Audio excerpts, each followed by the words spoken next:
हरे Krishna.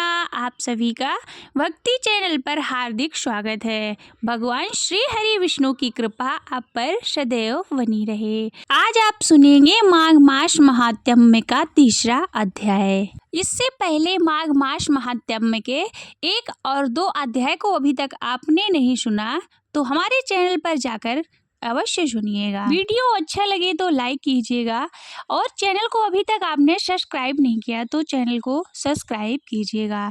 Comment section में ओम नमो भगवते वासुदेवाय लिखिएगा और अपने फ्रेंड्स के साथ वीडियो को शेयर भी कीजिएगा। अब आइए सुनिए श्री हरि का ध्यान करते हुए माघ मास महात्म्य का तीसरा अध्याय।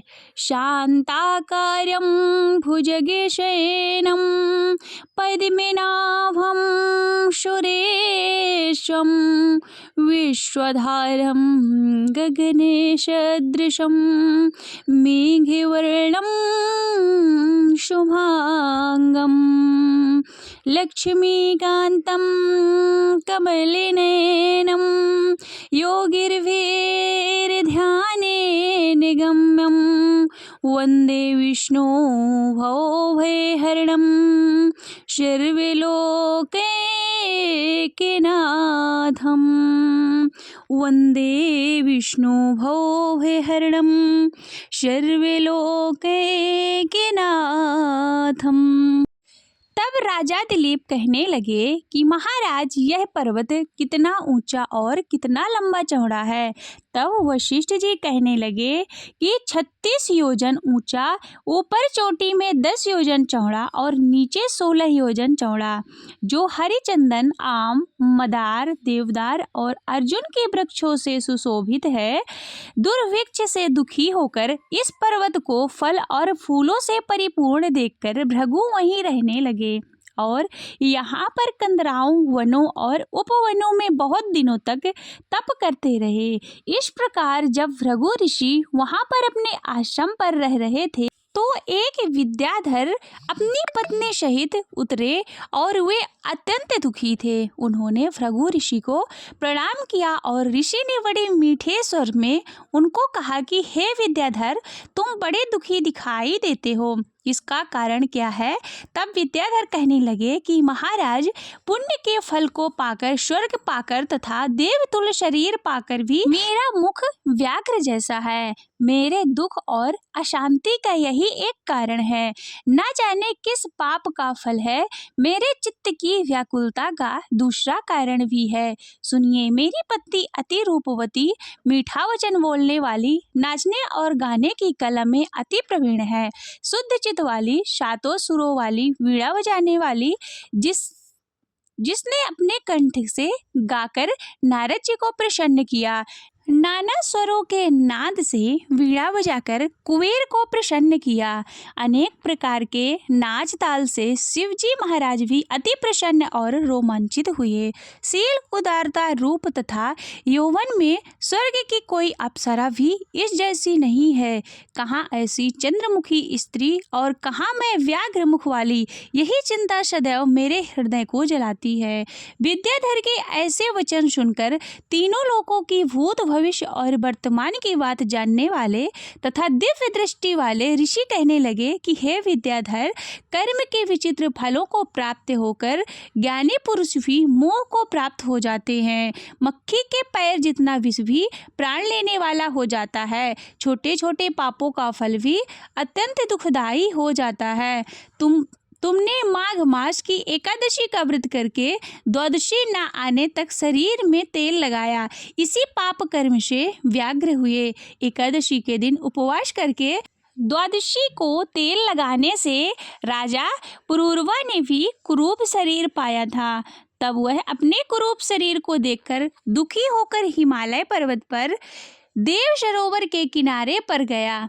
प्रीति पूर्वक शुद्ध स्नान कर कुशा के आसन पर बैठकर भगवान कमल नेत्र, शंख, चक्र, गदा, पद्म के धारण करने वाले, पीतांबर पहने, वनमाला धारण किए हुए विष्णु का चिंतन करते राजा पुरूरवा ने 3 मास तक निराहार रहकर भगवान का चिंतन किया। इस प्रकार 7 जन्मों में प्रसन्न होने वाले भगवान राजा के 3 महीने के तप से ही अति प्रसन्न हुए और माघ के शुक्ल पक्ष की एकादशी को प्रसन्न होकर भगवान ने अपने शंख के जल से राजा को पवित्र किया।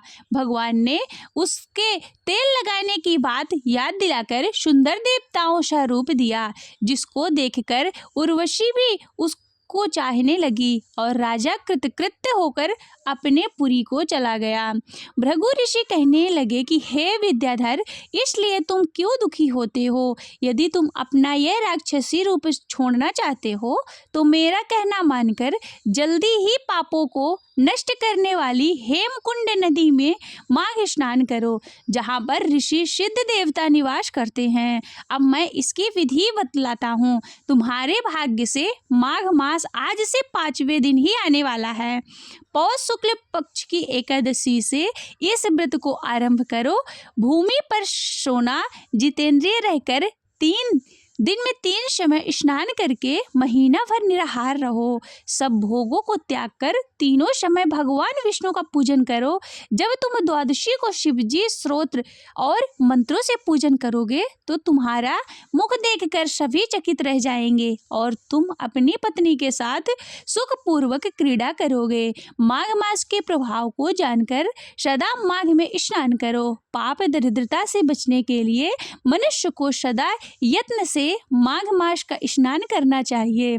स्नान करने वाला इस लोक पर परलोक में सदा सुख पाता है। वशिष्ठ जी कहने लगे कि हे दिलीप, भृगु जी की यह वचन को सुनकर वह विद्याधर अपनी स्त्री सहित उसी पर्वत के झरने में माघ स्नान करता रहा और उसके प्रभाव से उसका मुख देव सदृश हो गया और वह मणिग्रीव पर्वत पर आनंद से रहने लगा। भृगु जी भी नियम की समाप्ति पर शिष्यों सहित ईवा नदी के तट पर आ गए और अपने शिष्यों के साथ माघ स्नान करने लगे।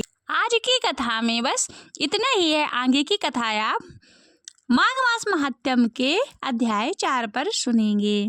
आप सुनिए श्री कृष्ण मधुराष्टकम। अष्टकम में श्री कृष्ण के वायु स्वरूप को मधुरता से मधुरतम रूप का वर्णन किया गया है। श्री कृष्ण के प्रत्येक अंग, गतिविधि एवं क्रियाकलाप मधुर हैं और उनके संयोग से अन्य सजीव और निर्जीव वस्तुएं भी मधुरता को प्राप्त कर लेती हैं।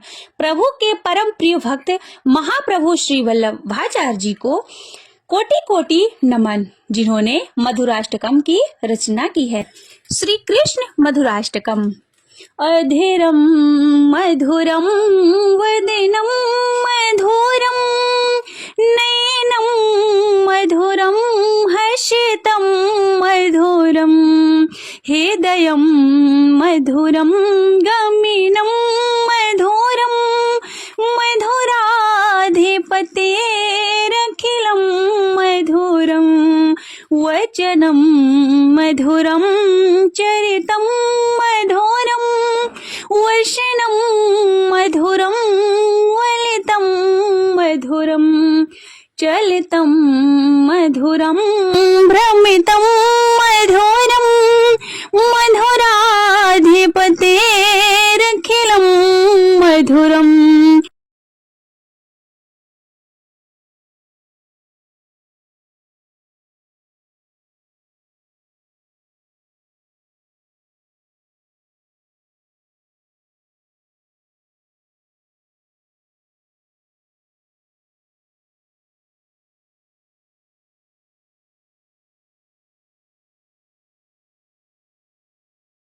वेणु रे मधुरो रेणु रे मधुरम पाणि रे मधुरम पादो मधुरम नृत्यं मधुरम शाक्यं मधुरम मधिराधिपतेरखिलं मधुरम गीतं मधुरम पीतं मधुरम भोक्तं मधुरम शोक्तं मधुरम रूपं मधुरम तिलकं मधुरम मधुराधिपतेरखिलं मधुरम कर्णं मधुरम तरणं मधुरम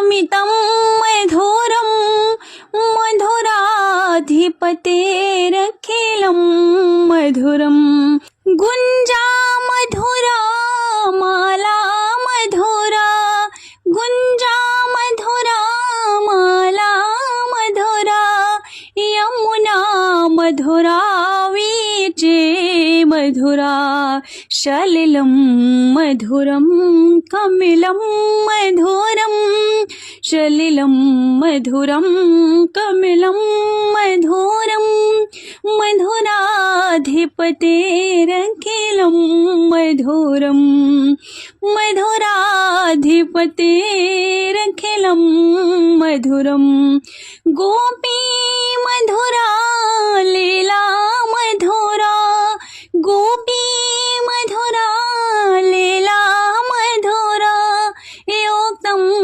मधुरं मोक्तं मधुरं दृष्टं मधुरं श्रेष्ठं मधुरं मधुराधिपतेरखिलं मधुरं मधुराधिपतेरखिलं मधुरं गोपा मधुरा गावो मधुरा गोपा मधुरा गावो मधुरा यष्टिर्मधुरा श्रेष्ठिर्मधुरा दलिलं मधुरं फलितं मधुरं दलितं मधुरं फलितं मधुरं मधुराधिपतेरखिलं मधुरम्।